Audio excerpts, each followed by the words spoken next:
Hello friends. तो आज हम लोग फिर एक बार अपना चैनल जीएस 360 डिग्री क्लासेस में सामाजिक अध्ययन, ठीक है, सामाजिक अध्ययन और सामाजिक विज्ञान का चैप्टर लेकर या 30 क्वेश्चन लेकर फिर से शामिल हुए हैं। ठीक है, फिर से उपस्थित हुए हैं, जिसमें हम लोग 30 क्वेश्चन करेंगे। जो 30 क्वेश्चन का फ्री लेक्चर सीरीज चल रहा है, उसमें आज हम लोग सामाजिक अध्ययन और सामाजिक विज्ञान का कुछ क्वेश्चन करते हैं। ठीक है ना।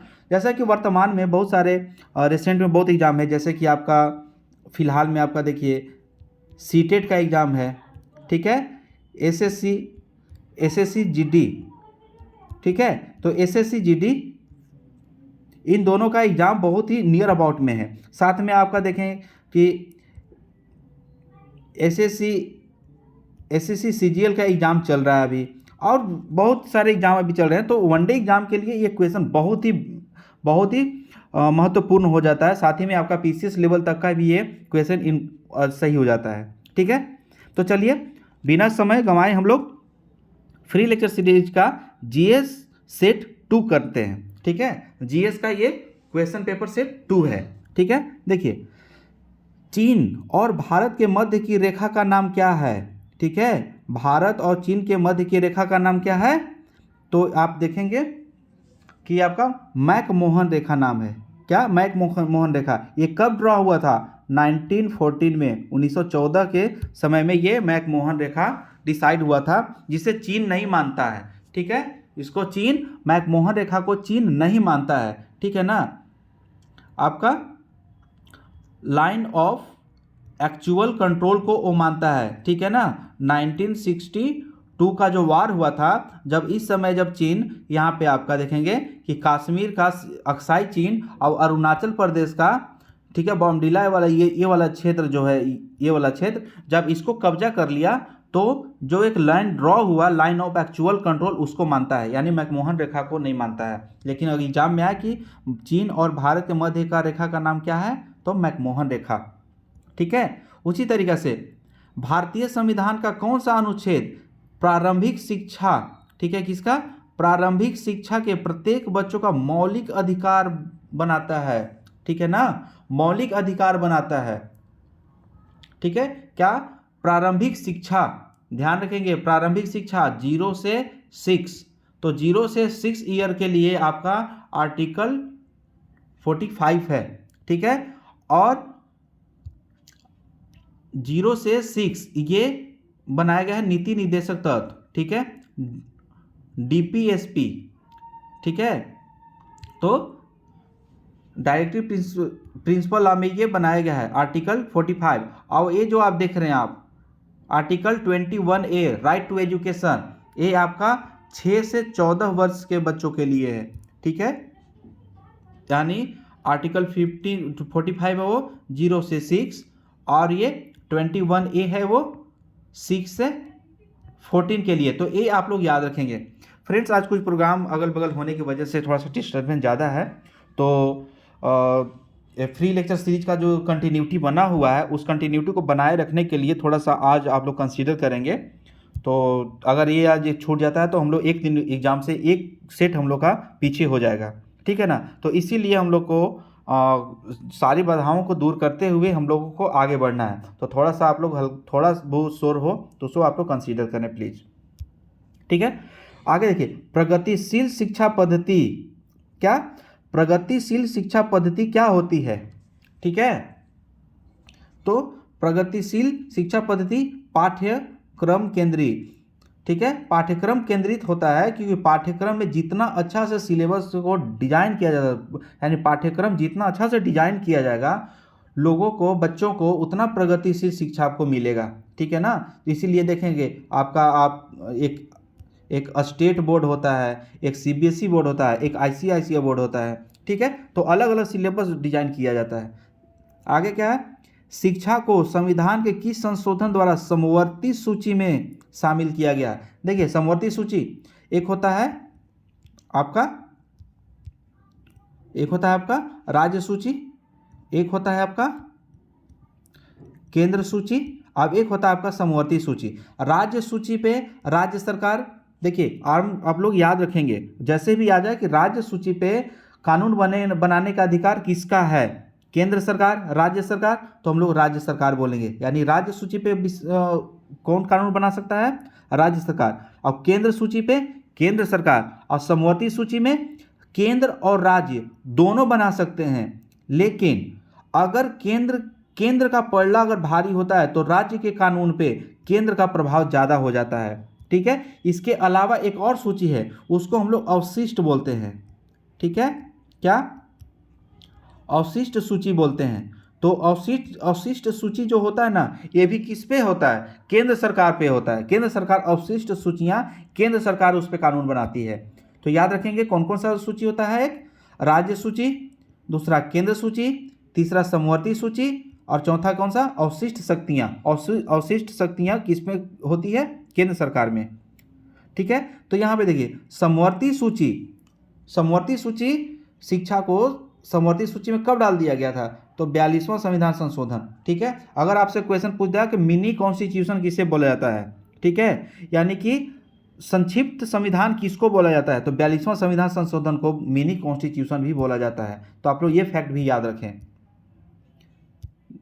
देखिए एक विश्व इतिहास से एक क्वेश्चन दिया है। ठीक है, बोल्शेविक क्रांति का जनक किसको जाना जाता है, नायक किसको माना जाता है? तो लेनिन को। देखिए 1917 यानी 1917 में रूस में आपका अगस्त क्रांति हुआ था। ठीक है, रूसी क्रांति के नाम से जानते हैं हम लोग। ठीक है, तो रूसी क्रांति कब हुआ था? 1917 में हुआ था। उसका नायक कौन था? लेनिन था। तो बोल्शेविक क्रांति का नायक कौन था? लेनिन था। अब यहीं से आपका जार का शासन, ठीक है, यानी कि जार का शासन खत्म होता है और कम्युनिस्ट गवर्नमेंट आ जाती है। ठीक है, कम्युनिस्ट गवर्नमेंट आती है यहाँ पे। ठीक है, आगे क्या है? मांग और आपूर्ति का संप्रत्यय किससे संबंधित है? यानी मांग और आपूर्ति, डिमांड एंड सप्लाई कहाँ किससे संबंधित है? तो डेफिनेटली ये अर्थशास्त्र होगा। देखिए अगर डिमांड ज़्यादा है, ठीक है, सप्लाई कम है, तो महंगाई क्या होगा? महंगाई क्या होगा? महंगाई बढ़ेगा। अगर डिमांड कम है, सप्लाई ज़्यादा है, तो महंगाई कम हो जाएगा। ठीक है, डिमांड एंड सप्लाई का रूल यही होता है कि डिमांड ज़्यादा है, सप्लाई कम है, तो क्या हो जाएगा? आपका जो महंगाई है वो बढ़ जाएगा। और वहीं पे सप्लाई कम है, सॉरी, डिमांड कम है, सप्लाई ज़्यादा है, तो महंगाई क्या हो जाएगा? महंगाई कम हो जाएगा। ठीक है, तो देखिए अभी इन्फ्लेशन कितना ज़्यादा है, क्यों? क्योंकि अभी डिमांड ज़्यादा है, सप्लाई कम है।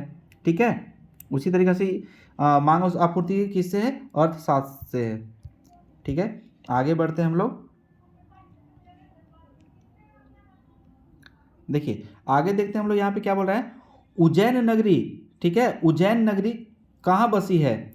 उज्जैन नगरी देखिए नर्मदा नहीं, सतलज तो आपका पंजाब में हो गया, ताप्ती नहीं, ये दोनों विंध्या जो सतपुड़ा के साइड में हो गया। तो उज्जैन कहाँ है? तो आपका कर्नाटक में हो जाता है। तो उज्जैन कर्नाटक हैदराबाद के आसपास पड़ेगा ये। तो कौन सा नदी है यहाँ पर जगह? तो शिप्रा नदी के किनारे है। तो उज्जैन नगरी किस नदी के किनारे है? तो शिप्रा नदी के किनारे। आगे क्या बोल रहा है? निम्नलिखित में से कौन सी दलहन फसल नहीं है? दलहन फसल नहीं है। ठीक है, तो इसमें देखिए चना का दाल खाए ही होंगे, मूंग का भी खाए होंगे, अरहर का भी खाए होंगे, लेकिन मखाना का दाल आप लोग नहीं खाए होंगे। ठीक है, तो मखाना यहाँ पे, तो आप लोग यहाँ पे एक चीज़ और याद रखें कि मखाना जो है वो बिहार भारत का सबसे ज़्यादा मखाना उत्पादक राज्य कौन है? बिहार। ठीक है, सर्वाधिक मखाना उत्पादक राज्य कौन है? तो ये बिहार है आपका। ठीक है, आगे देखिए अजंता की गुफा कहाँ स्थित है? अजंता की गुफा कहाँ पे है? ठीक है, तो अजंता की गुफा आपका हो जाएगा महाराष्ट्र में। ठीक है, अब आप लोग बताएं कि एलोरा की गुफा कहाँ है? ये आप लोग कमेंट में बताइएगा कि एलोरा की गुफा कहाँ पे है। ठीक है, आगे देखते हैं हम लोग क्या बोल रहा है। देखिए भारतीय अर्थव्यवस्था के उदारीकरण, लिबरलाइजेशन, ठीक है, लिबरलाइजेशन, ठीक है, यानी कि लिबरलाइजेशन, भारतीय अर्थव्यवस्था का उदारीकरण प्रक्रिया आरंभ करने का श्रेय किसको दिया जाता है? ठीक है। Liberalisation, privatisation and globalisation word सुने होंगे आप लोग। कब लाया गया था? 1991 में लाया गया था। कब? 1991 में। तो ये नरसिम्हा, पीवी नरसिम्हा राव थे। इसी को हम लोग राव मनमोहन, ठीक है, क्या, राव मनमोहन मॉडल के रूप में जानते हैं। ठीक है, यानी कि उदारीकरण किसके कार्यकाल में लाया गया था? पीवी नरसिम्हा राव उस समय के प्रधानमंत्री थे, और मनमोहन सिंह जो अब अभी भूतपूर्व जो प्रधानमंत्री थे उस समय वित्त मंत्री थे। तो इन दोनों के संयुक्त प्रयास से आपका उदारीकरण लाया गया था। उसी को राव मनमोहन मॉडल के नाम से भी जाना जाता है। ठीक है, देखिए मराठा शासक शिवाजी का जन्म कब हुआ था? ठीक है, शिवाजी के बारे में आप लोग बहुत ज़्यादा सुने होंगे, तानाजी मूवी देखी है, बहुत सारे मूवी उस पर है। तो देखिए शिवाजी का जन्म हुआ था 1627 में, 1627 में। सामाजिक अध्ययन का अर्थ क्या है? ठीक है, सामाजिक अध्ययन का अर्थ क्या है? ठीक है, सोशल स्टडीज़ का जो अर्थ है वो क्या होता है? देखिए क्या, परिवार का अध्ययन, पर्यावरण का अध्ययन, इसको पर्यावरण का इन्वायरमेंटल बोलते हैं। ठीक है, इकोलॉजी बोलते हैं। ठीक है, उसी तरीके से सामाजिक अध्ययन का प्रयोगशाला बोला जाता है किसको? समाज का अध्ययन से। ठीक है, समाज का अध्ययन का अर्थ, सामाजिक अध्ययन का अर्थ होता है समाज का अध्ययन, समाज का अध्ययन करते हैं उसमें। ठीक है, आगे क्या बोल रहा है? सामाजिक विज्ञान का अध्यापक निर्माता कौन है? ठीक है, सामाजिक विज्ञान का अध्यापक निर्माता कौन है? तो समाज में कौन रहता है? देखिए परिवार, राजनेता, राष्ट्र, और देखिए परिवार से मिलके बनता है गांव, गांव से मिलके बनता है एक समुदाय, यानी कि एक परिवार है, बहुत सारे परिवार जब मिलेंगे तो ये क्या बनेगा? समुदाय बनेगा। अब यही समुदाय क्या बना जाएगा आपका? तो एक समाज बनाएगा। ठीक है ना, तो देख रहे हैं ना, प्रत्येक गांव मिलके एक गांव बनाते हैं, प्रत्येक परिवार मिलके। अब यही परिवार जब आपस में एक दूसरे का संबंध बनाते हैं और हर तरीका के सुख दुख में या किसी भी तरीका से सामाजिक मतलब सामाजिक तत्व इन सब में अपना कंट्रीब्यूशन करते हैं, और उसी से बनता है क्या? समाज। ठीक है, तो सामाजिक विज्ञान का अध्यापक निर्माता कौन है? तो आपका परिवार हो जाएगा। ठीक है, आगे देखिए समाज की प्रयोगशाला किसको माना जाता है? समाज की प्रयोगशाला किसको माना जाता है? तो ये इतिहास को। ठीक है, डिमांड एंड सप्लाई, इकोनॉमी से कोई भी हो गया तो आपका अर्थशास्त्र, आपका भूगोल से कोई भी संबंध हो गया, भूगोल, भौगोलिक, उस तरह का साहित्य का। तो समाज का प्रयोगशाला किसको मानते हैं? तो इतिहास को। देखिए आगे क्या है? अध्यापक को कक्षा शिक्षण का प्रारंभ करना चाहिए। ठीक है, अध्यापक को कक्षा शिक्षण का प्रारंभ करना चाहिए। कब, कैसे करना चाहिए? देखिए पूर्व ज्ञान से संबंधित प्रश्न पूछकर, जैसे कि आज आप लोगों को ये मॉडल सेट का प्रैक्टिस करवाया जा रहा है। ठीक है ना, तो देखिए बीच में जब भी ऐसा क्वेश्चन आता है तो आप लोगों को रिटेन कराया जाता है, आप लोगों को बताया जाता है कि हाँ ये क्या, जैसे कि अभी उदारीकरण के बारे में बताया। ठीक है, उसी तरीके से आपको मखाना के बारे में बताया कि मखाना बिहार है। तो इस तरीके से क्या होता है कि आप लोग जो ज्ञान को पहले से जान रहे होते हैं उसको पूछ के आपको मोटिवेट करना, आपको उत्तेजित करना कि हाँ अब हम लोग ये जानते हैं, हम लोग एग्जाम को क्रैक कर सकते हैं। तो this is the strategy of learning. ठीक है, तो उसी तरीके से आगे हम लोग क्या देखें? सामाजिक विज्ञान। ठीक है, आगे सामाजिक विज्ञान के अध्यापन में ग्लोब का उपयोग आवश्यक है। ठीक है, ग्लोब का उपयोग किसके लिए आवश्यक है? ठीक है, देखिए दिन रात का प्रत्यक्ष समझने के लिए तो हम लोग ग्लोब को घुमा के देख लेंगे कि दिन रात कैसे होता है। ठीक है, पृथ्वी का आकार बताने हैं तो हाँ पृथ्वी का आकार बता सकते हैं हम लोग।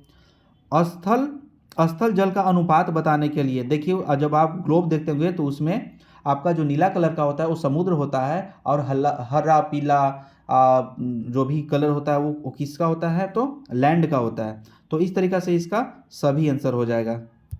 ठीक है, तो ग्लोब अगर आप लोग के पास होगा तो एक बार देख लेंगे आप लोग ग्लोब। ठीक है, आगे क्या बोल रहा है? निम्नलिखित में से कौन सा सही उद्गम नहीं है? क्या नहीं? देखिए क्या बोल रहा है? बॉक्साइड, एल्युमिनियम, बॉक्साइड से एल्युमिनियम बनता है, यानी एल्युमिनियम का जो प्रोडक्ट क्या है, बॉक्साइड है, ठीक है। अभ्रक, विद्युत का जो विद्युत पट्टी बनता है या कुछ बनता है तो उसमें अभ्रक का यूज किया जाता है। कोयला, पेयजल, देखिए यहीं पे आप पकड़ लें कि कोयला पेयजल है कुछ नहीं, कोयला का किससे हो जाएगा, आग से हो जाएगा, ठीक है, या ऊर्जा से हो जाएगा आपका, ठीक है, यानी कोयला तो ऊर्जा, कोयला ऊर्जा। बलुआ पत्थर, भवन निर्माण, बलुआ पत्थर से हम लोग भवन निर्माण में जो गिट्टी, सरिया, बोल्डर इस सब का यूज करते हैं, ठीक है। देखिए आगे हम लोग देखते हैं अब, देखिए क्या बोला है, निम्नलिखित में से कौन सा वर्षण का रूप नहीं है, किसका वर्षण का रूप नहीं है। देखिए वर्षा होता है तो वर्षण होता है, पानी गिरता है। ओस भी गिरता है, जब आप लोग कभी नाच तमाशा देखने जाते होंगे या कभी भी घर से बाहर रहते होंगे तो जब ठंडा का मौसम में देखे होंगे तो ओस आपका पूरा भीग जाते हैं ओस से, ठीक है। हिमपात होता है, हिमपात होते हुए आप लोग मूवी में देखे होंगे या हिमालय गए होंगे कभी तो वहाँ देखे होंगे। आंधी में क्या है, आंधी तो पवन है ना, ठीक है ना, पवन। और देखिए एक पवन होता है, एक हवा होता है, यानी कि वायु होता है, ठीक है। क्या, पवन और वायु। अब बताइए आप लोग पवन किसको कहते हैं, वायु किसे कहते हैं। देखिए आप लोग बताइए, वीडियो रोक के समझें, पवन क्या होता है, वायु क्या होता है, जब आप लोग बताइए, अपने आप में सोचिए, वीडियो रोक के पॉज करके आप लोग सोचिए। चलिए अब हम आप लोगों को बताते हैं क्या होता है। देखिए पवन जो होता है ना वो क्षैतिज यानी हॉरिजॉन्टल ऐसे ऐसे बहता है पवन। जब आप खड़े होते हैं तो जब हवा चलता है, जब जब हवा चलने की वजह से आप में धक्का लगता है तो इसको हम लोग पवन बोलते हैं। तो देखिए बजरंगबली कैसे उड़ते हैं, हाथ आगे करके एकदम सीधे ऐसे उड़ते हैं, इधर के उड़ते हैं, ठीक है ना। तो इसको इसीलिए उनको पवन पुत्र हनुमान बोला जाता है। वायु क्या होता है, आयु हमेशा ऊपर उड़ता है, हमेशा ऊपर जाता है, ऊपर। जैसे कि आप लोग पानी गर्म होते हुए देखे होंगे तो जब वाष्प जो होता है ना, वेपर जो होता है, जब ऊपर उठता है तो उसको वायु बोलते हैं। यानी कि जो ठंडा वायु होगा वो नीचे नीचे बैठेगा और जो वायु गर्म होगा वो ऊपर भागेगा, ठीक है। तो इसको आप लोग समझेंगे, ठीक है। और जहां भी आप लोग न समझ में आए आप लोग कमेंट करके आप लोग पूछिए, उसमें से तुरंत आप लोग को बताया जाएगा, ठीक है। आगे देखिए, पृथ्वी पर सबसे अधिक जल कहाँ पाया जाता है, पृथ्वी पर सबसे अधिक जल कहाँ पाया जाता है। तो देखिए आप लोग, यहीं पे हो गया महासागर में, ठीक है। 71% ऑफ द अर्थ, जो अर्थ का जो वाटर होता है 71% कहाँ पाया जाता है, समुद्र में पाया जाता है। यानी कि 29% तो आपका लैंड है, 71% तो आपका महासागर ही है, ठीक है। आगे क्या बोल रहा है, निम्नलिखित में से कौन सी भारतीय संविधान की विशेषता है, भारतीय संविधान की विशेषता क्या है। देखिए यह सबसे विशाल है, हाँ है।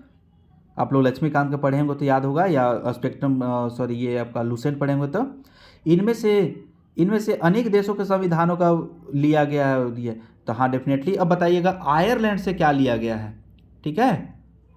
आयरलैंड से क्या लिया गया है, जापान से क्या लिया गया है, ऑस्ट्रेलिया से क्या लिया गया है, कनाडा से क्या लिया गया है। आप लोग कमेंट बॉक्स में इसको बताइए, ठीक है। यह लचीला है, हाँ लचीला भी है, कठोर भी है, ठीक है। लचीला भी है और कठोर भी है। लचीला कैसे है कि आप केंद्र सरकार किसी भी साधारण विधेयक के द्वारा संशोधन करके आप संविधान में कुछ ला सकते हैं, ठीक है। तो ये लचीला हुआ, ठीक है। जैसे राज्य बनाना, राज्यों का सीमा में परिवर्तन करना, ये सब आपका हो गया। उसी तरीके से जब संविधान में कोई संशोधन होता है तो आप बिना राज्यों का 50% प्लस होना चाहिए, ठीक है। तो 50% प्लस अगर राज्य सहमत नहीं होते हैं तब तक संविधान में संशोधन नहीं होगा। तो देखिए कठोर बनाया गया कि संविधान को कोई भी सरकार अपने मनमानी से आप किसी तरीके से वो नहीं बदल सकता है। आगे क्या बोल रहा है, भारतीय सेना के तीनों अंगों का प्रमुख कौन होता है, ठीक है। देखिए इसका राष्ट्रपति होते हैं, ठीक है। कौन होता है, राष्ट्रपति होता है। भारत का एकमात्र क्रियाशील ज्वालामुखी कौन है, ठीक है। कहाँ है बताइए, क्या मेघालय में होगा, नहीं क्योंकि मेघालय हिमालय का पार्ट है। लक्षद्वीप में होगा, नहीं क्योंकि ये कोरल का बना हुआ है, याद रखिएगा। लक्षद्वीप क्या चीज़ से बना हुआ है, कोरल आइलैंड है। गोवा कहाँ है आपका, देखिए यहाँ पे पश्चिमी घाट है, तो क्या पश्चिमी घाट है यहाँ पे ज्वालामुखी आएगा? नहीं। अब बच गया आपका एक तो क्या, अंडमान निकोबार। ठीक है, अंडमान निकोबार, इसको नाम क्या है आपका, बैरन द्वीप। ठीक है, तो बैरन द्वीप में ही आपका सक्रिय ज्वालामुखी है। ठीक है, क्रियाशील यानी इसी सक्रिय ज्वालामुखी है, भारत का एकमात्र सक्रिय ज्वालामुखी। ठीक है, आगे देखिए क्या बोल रहा है कि प्रजातंत्र को जनता का जनता के लिए जनता के द्वारा शासन बताया गया है। कौन बोला था ये? ठीक है, ये कौन बोला था बताइए? तो अब्राहम लिंकन बोले थे। ये अब्राहम लिंकन कौन थे? अमेरिका के प्रेसिडेंट थे। ठीक है, तो Abraham Lincoln was the first president of America. America क्या, ये पहले आपका जो राष्ट्रपति थे। ठीक है, अब्राहम लिंकन, शायद आप लोग एक बार चेक कर लीजिएगा, यही थे। सेलुलर क्या बोल रहा है?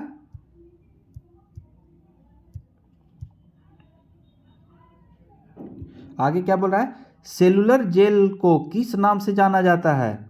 ठीक है ना, सेलुलर जेल को काला पानी के नाम से जाना जाता है। पहले अंग्रेजों के ज़माना में जब किसी को काला पानी की सज़ा दिया जाता था तो सेलुलर जेल में डाल दिया जाता है। ये कहाँ पे है? तो अंडमान निकोबार में है। कहाँ है? तो अंडमान निकोबार में।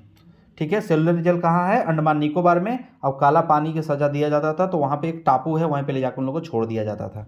ठीक है, आगे में क्या बोल रहा है आपका कि किस जानवर को रेगिस्तान का जहाज कहा जाता है? तो ये आप सब कोई जानते होंगे कि ऊंट को रेगिस्तान का जहाज कहा जाता है। ठीक है, सती प्रथा को समाप्त करने में किनकी महत्वपूर्ण भूमिका थी? ठीक, इसमें आपका राजा राम मोहन राय की थी। ठीक है ना, राजा राम मोहन राय की थी। आगे देखिए, बौद्ध धर्म भारत से निकलकर किन देशों में गया?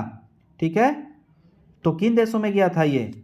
तो आप जापान भी गया, चीन भी गया, कोरिया भी गया, यानी कि सब हो गया और भारत से ही उठ गया।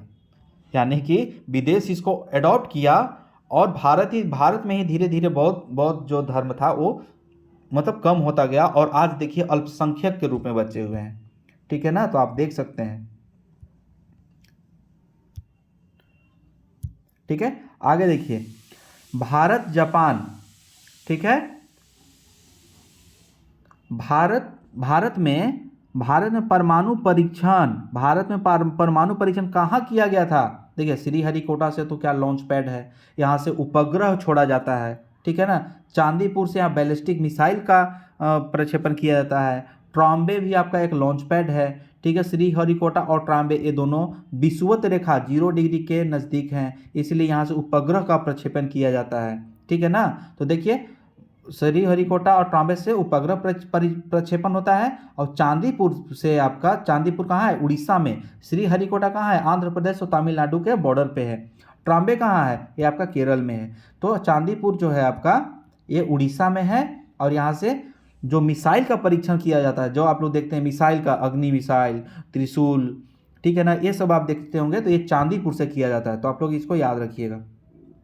बिस्मिल्लाह खां किससे संबंधित है? ठीक है, बिस्मिल्लाह खां किससे? तो आप लोग शहनाई, शादी में जाइए शहनाई बजाइए। ठीक है ना, बिस्मिल्लाह खां आएंगे वहाँ पे मिलने। ठीक है, तो बिस्मिल्लाह खां किससे? शहनाई वादन से आपको मिलेंगे, शहनाई बजाते थे। ठीक है, उसी तरह चंद्रगुप्त मौर्य के गुरु कौन थे?